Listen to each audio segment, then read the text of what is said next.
Nous sommes en pleine semaine pour un Québec sans tabac et ce jusqu'au 21 janvier. On va tenter de vous donner des trucs. Et pour nous donner des trucs, on a quelqu'un de bien particulier avec nous. Il est hypnologue. C'est M. Danny Labrec. Bonjour. Bonjour. C'est de plus en plus populaire, l'hypnothérapie, pour justement arrêter de fumer. On en entend de plus en plus parler depuis une dizaine d'années. Oui, c'est quelque chose qui devient de plus en plus connu. C'est pas quelque chose qui n'existait pas avant, mais les gens sont évidemment à la recherche d'approches complémentaires à ce qu'ils font déjà, ou peut-être aussi une approche avec l'hypnose en soi pour pouvoir se libérer du tabac. Donc, on voit une recrudescence et c'est, je dirais, tout à l'honneur de cette approche-là de l'hypnose qui, finalement, quand les gens ont des bons résultats, ben, ils ont tendance à en parler autour d'eux. Et là, c'est là que ça devient plus populaire et plus référencé aussi comme méthode pour se libérer du tabac.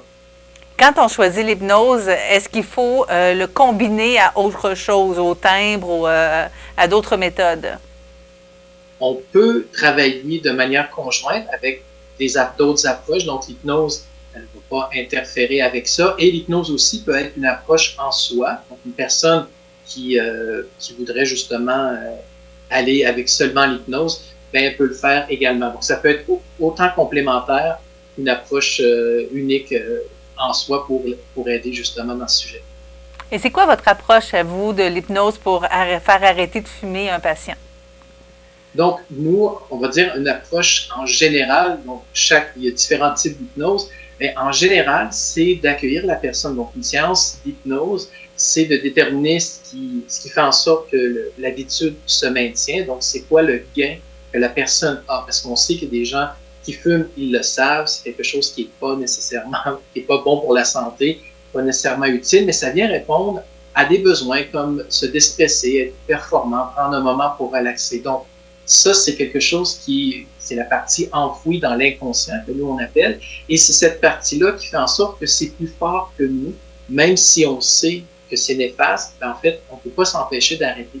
Et avec l'hypnose, on s'adresse à cette partie-là, cette partie de l'inconscient, et on va, avec l'aide de suggestions hypnotiques, lui proposer, en fait, d'autres moyens, finalement, de répondre à ce besoin-là, mais en laissant de côté, évidemment, le tabac, la cigarette, et peut-être en ayant d'autres activités plus saines pour, justement, aider à arrêter. Donc, on va travailler sur cet aspect-là, de garder ce qui est bon. Donc, l'idée, tout le monde a le droit de prendre un moment pour soi, puis se relaxer. Et en même temps, bien évidemment, la manière de le faire. On élimine cette béquille pour y arriver, pour faire finalement en sorte que la personne puisse trouver, par le biais de l'hypnose, sa propre solution. Donc, c'est ce qu'on fait dans la séance. On amène la personne dans ce qu'on appelle un état modifié de conscience, un état de transe. Et là, l'hypnothérapeute, conjointement avec la personne, va justement amener des suggestions pour permettre ce changement-là.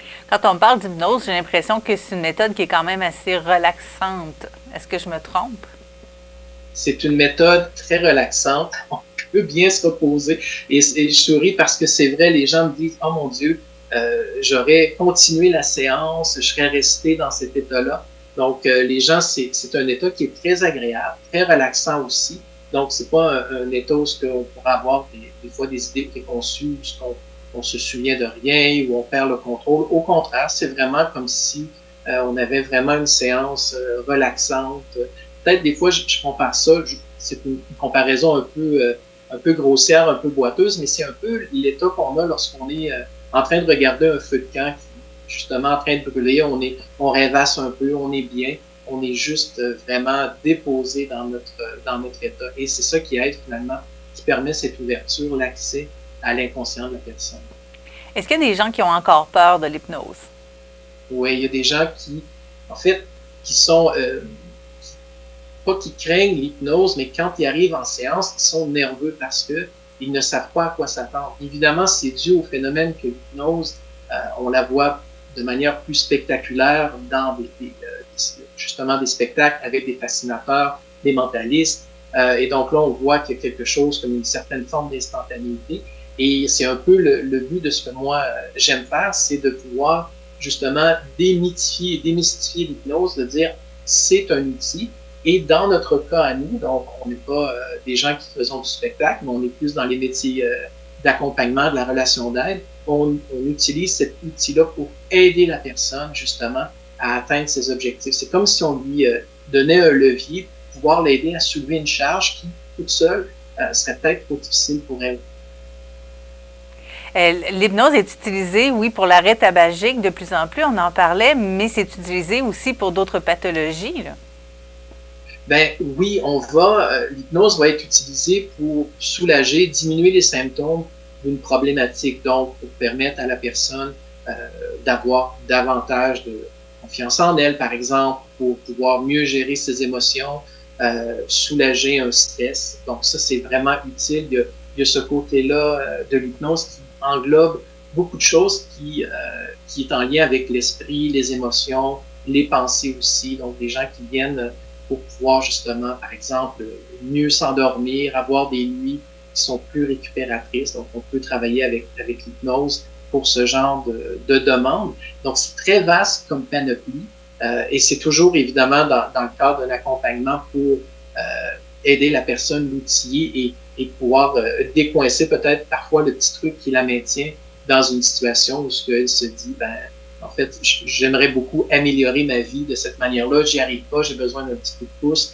Et elle vient faire une rencontre en hypnose. Et puis là, ça donne de bons résultats. Les gens sortent heureux de leur rencontre, même s'ils sont arrivés un peu avec une certaine forme d'appréhension.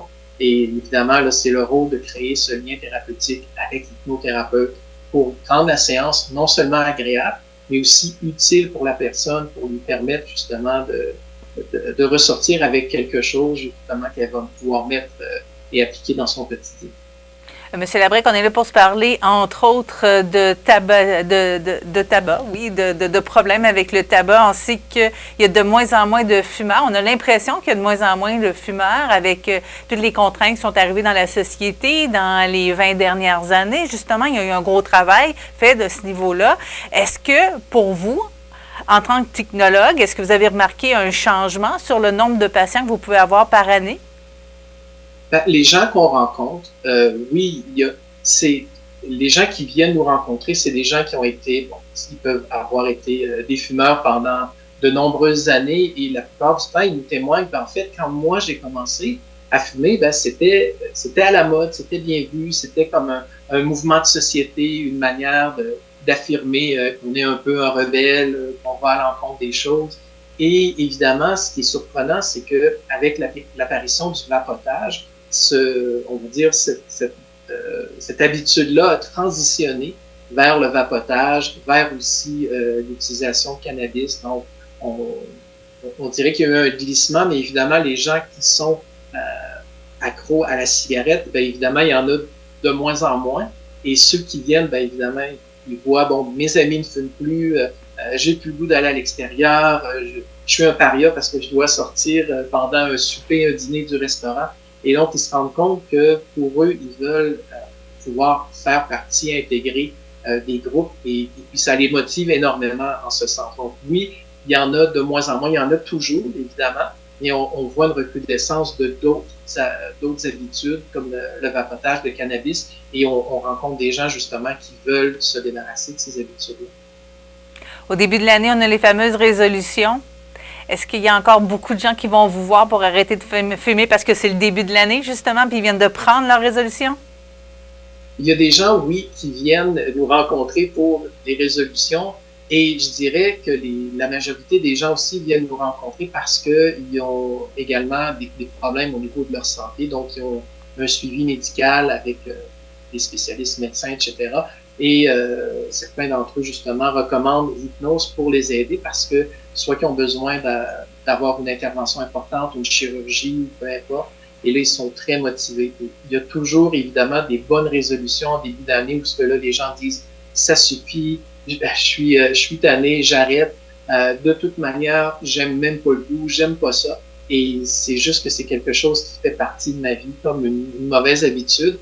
Et là, le début de l'année, on dirait que c'est propice. Il y a comme un renouveau. Et là, c'est sûr qu'au mois de janvier, ben, les rencontres en hypnothérapie, du moins de ce que nous, on voit, et d'autres de mes collègues, ben, il y a une recrudescence de gens qui veulent se libérer du tabac, effectivement.